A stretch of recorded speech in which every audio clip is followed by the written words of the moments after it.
Yo, selamat datang di Freaks Channel. Kali ini Mimin akan membahas webtoon Tower of God kembali pada chapter terbaru, chapter 99 sampai dengan chapter 100 season 3.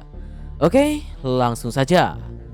Poin pertama pada chapter 99 ini, Bam dan permintaan Mas Shani. Jadi saat ini Bam telah tiba di hadapan kapal terapung milik Mas Shani Zahart. Dari sana menggunakan pocket milik Asensio, Mas Shani pun menyambut Bam dan semuanya. Tidak hanya itu, Mas Shani juga langsung mengatakan pada Bam kalau dirinya lah yang bertanggung jawab atas tertangkapnya Jin Sung Ha. Mas Shani juga menjelaskan walaupun saat ini Bam telah berhasil melewati map miliknya, tapi sesuai waktu yang telah ditentukan Jin Sung Ha akan tetap disegel. Dan terkait dengan hal tersebut, Mas Shani pun menawari bantuan pada Bam. Mendengar hal itu, tentu saja Bam pun langsung bereaksi. Bam dan kawan-kawan bertanya-tanya sebenarnya apa tujuan Mas Shani dan di pihak siapakah dirinya berada. Tapi kemudian Mas Shani pun memperingatkan mereka semua kalau di situasi yang sudah sangat kacau ini tak ada kesempatan bagi mereka yang tidak cukup kuat untuk memihak siapapun. Maka dari itu Mas Shani tak berniat bekerja sama ataupun berpihak pada Bam. Karena saat ini Jin Sung Ha akan disegel, Mas Shani hanya menawari bantuan untuk menyelamatkannya dengan syarat apakah Bam mau digunakan olehnya atau tidak. Dan yap, tentu Bam pun tak memiliki pilihan lain. Lalu terkait dengan itu, di sini Mas Shani sendiri meminta Bam untuk pergi ke bangunan yang berada di atas batu suspendium raksasa dan membawakan sesuatu yang berada di dalam sana. Lalu pertanyaannya, sebenarnya benda apa yang dimaksud oleh Mas Shani ini? Untuk hal tersebut, Mimin akan menjelaskan tentang sarang atau The Nest ini terlebih dahulu. Seperti yang kalian lihat, di bagian tengah dari The Nest ini ada batu suspendium raksasa yang bernama Frozen Waterfall. Dengan ukurannya yang besar, batu suspendium tersebut memiliki kekuatan untuk membuat apapun yang berada di sekitarnya melayang. Dan karena hal itu pula, dahulu kala pemimpin keluarga Lopobia membangun benteng melayang raksasa di sekitar batu tersebut, sekaligus menjadikannya sebagai salah satu markasnya, yaitu The Nest ini. Nah lalu tidak hanya itu, pemimpin keluarga Lopobia juga meminta workshop untuk menciptakan sebuah alat yang dapat memindahkan dan mengambil apapun ke dalam batu suspendium raksasa itu. Lalu setelah cukup lama, akhirnya workshop berhasil menciptakan alat tersebut, yaitu bangunan yang berada di atas batu suspendium seperti yang kalian lihat. Setelah itu, kepala keluarga Lopobia menggunakan tempat tersebut untuk menyimpan telur-telur hewan kesayangan miliknya. Dan selama berjalannya waktu, setelah semua telur tersebut menetas, tempat tersebut tidak digunakan lagi. Sampai akhirnya suatu waktu, Zahart meminta izin pada kepala keluarga Lopobia menggunakan tempat tersebut untuk menyimpan sesuatu di sana. Dan kepala keluarga Lopobia pun mengizinkannya. Dan yap, Mimin rasa benda tersebutlah yang Mas Shani ingin ambil dengan meminta bantuan Bam.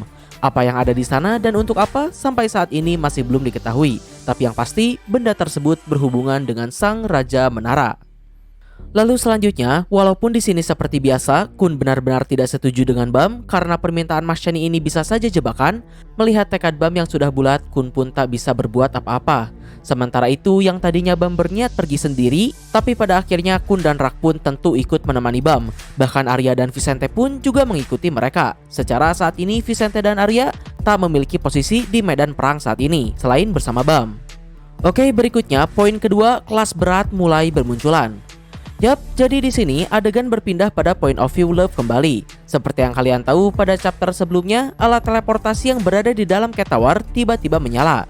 Dan benar saja, pada chapter ini ada seseorang yang muncul dari portal tersebut, yaitu seorang ranker bernama Sicarius yang mana dirinya ini merupakan calon dari kepala cabang keluarga Lopobia.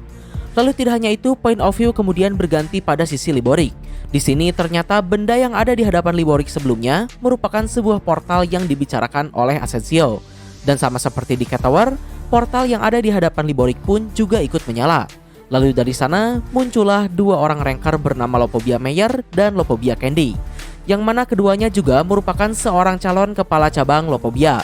Bahkan untuk Meyer, Liborik sempat berkata padanya untuk berbicara santai saja, secara dirinya akan segera diangkat menjadi kepala cabang.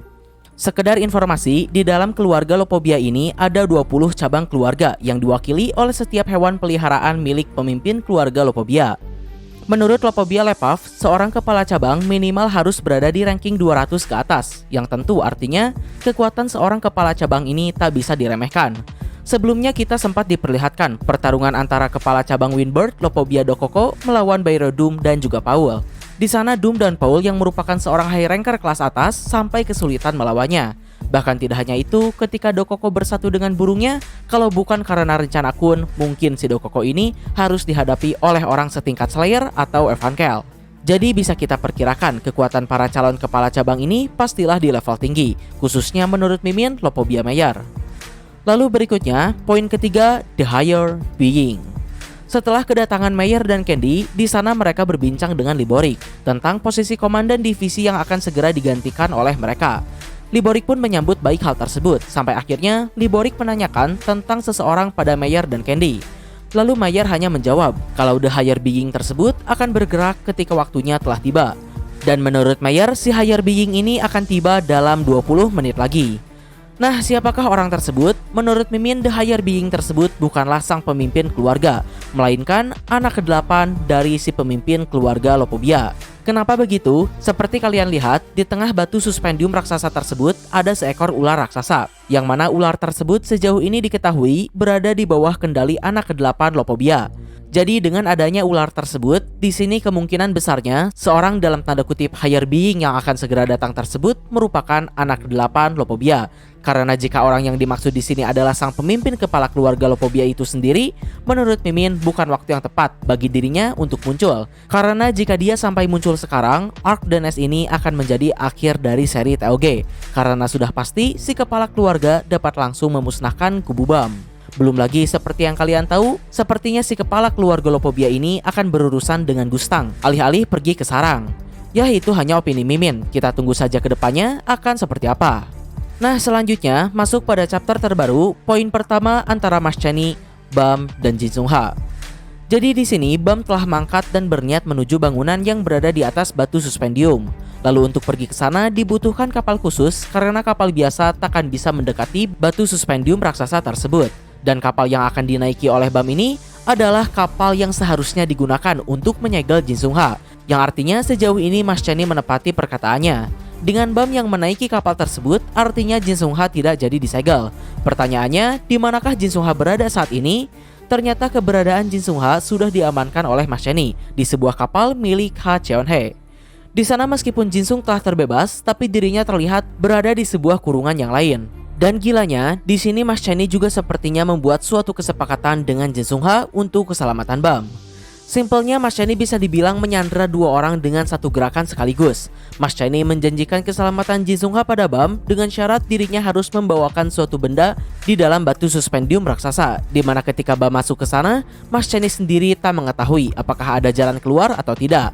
Sementara di sisi lain, Mas Chani juga membuat kesepakatan dengan Jin Sung Ha untuk keselamatan Bam yang masuk ke dalam suspendium menggantikan dirinya. Yang sayangnya masih belum diketahui apa permintaan Mas Chani di sini.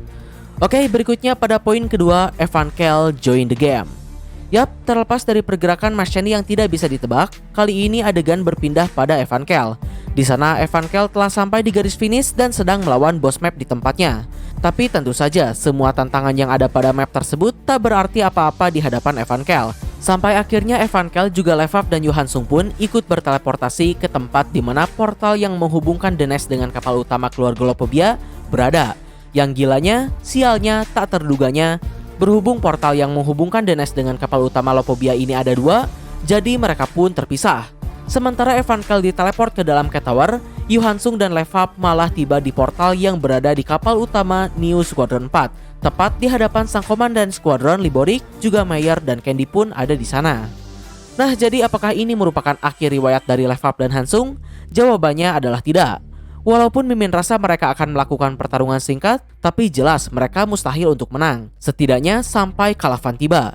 Seperti yang kalian tahu, Kalavan berniat pergi ke tempat Liborik, tapi walaupun saat ini Kalavan telah sampai di garis finish, untuk menyelesaikan map miliknya, Kalavan harus menunggu seseorang muncul membantunya, yang artinya kita harus menunggu hasil dari pertarungan antara Cheon Hye melawan Hasacha, kecuali muncul orang lain datang membantu Kalavan. Tapi meskipun begitu, jika Kalavan sampai datang pun, kubu Bam masih harus waspada akan kedatangan sosok higher being yang Mimin sebutkan tadi. Jika si higher being ini muncul di tempat Liborik, maka Mimin rasa Kalavan sekalipun akan dalam masalah. Lalu berikutnya, sementara Levaf dan Han Sung terkena sial, Evankhell sebagai kekuatan tempur tertinggi mereka malah diteleport ke dalam Cat Tower. POV di dalam Cat Tower sendiri, di sana ada seorang ranker calon kepala cabang Lopobia bernama Sicarius. Lalu saat ini, Sicarius yang merasakan keberadaan Luffy langsung menyerang dan membereskan Luffy dengan sangat mudah. Tapi sialnya bagi pihak Lopobia di sini, Evankel tiba-tiba muncul di sana. Jadi apakah orang sekelas Evankel akan berakhir melawan Crocodile tersebut? Tentu saja tidak juga. Di akhir chapter kita diperlihatkan siluet seorang kepala cabang yang mewakili laba-laba juga akan ikut menyeberang ke dalam portal menuju Cat Tower, yang artinya Evankel akan melawan seorang kepala cabang di sini. Walaupun Mimin yakin Evankel akan menang, tapi melawan seorang high ranker top 200 sepertinya tidak akan menjadi pertarungan yang mudah juga bagi seorang Evankel sekalipun. Nah, jadi intinya menurut Mimin saat ini perang The Nest akan maju ke fase berikutnya, di mana para kelas atas mulai turun satu persatu. Sampai mungkin di final arc-nya nanti kita akan menyaksikan sang kepala keluarga Lopobia sendiri yang turun langsung meramaikan perang saat ini. Di akhir sekedar ulasan dari Mimin, jadi intinya sejauh ini Siu sudah menyiapkan beberapa pertarungan besar. Di antara lain ada Yusracha versus Yama dan Doom. Sejauh ini walaupun kedua petarung belum serius, tapi di sana pertarungan berlangsung seimbang. Lalu kedua, ada pertarungan yang akan terjadi antara Kalavan dan Liborik. Hingga ketiga, Evankel melawan kepala cabang Lopobia. Tapi yang perlu diperhatikan di sini adalah Mas Chani, Jin Sungha, dan si sosok higher being yang misterius. Akan bergerak kemanakah mereka? Nah, mungkin kurang lebih itulah pembahasan TOG pada chapter terbaru ini. Mohon maaf untuk kesalahan dan kekurangannya. Like, share, subscribe kalau suka, komen beda kritik dan saran. Terima kasih telah menonton. Ciao.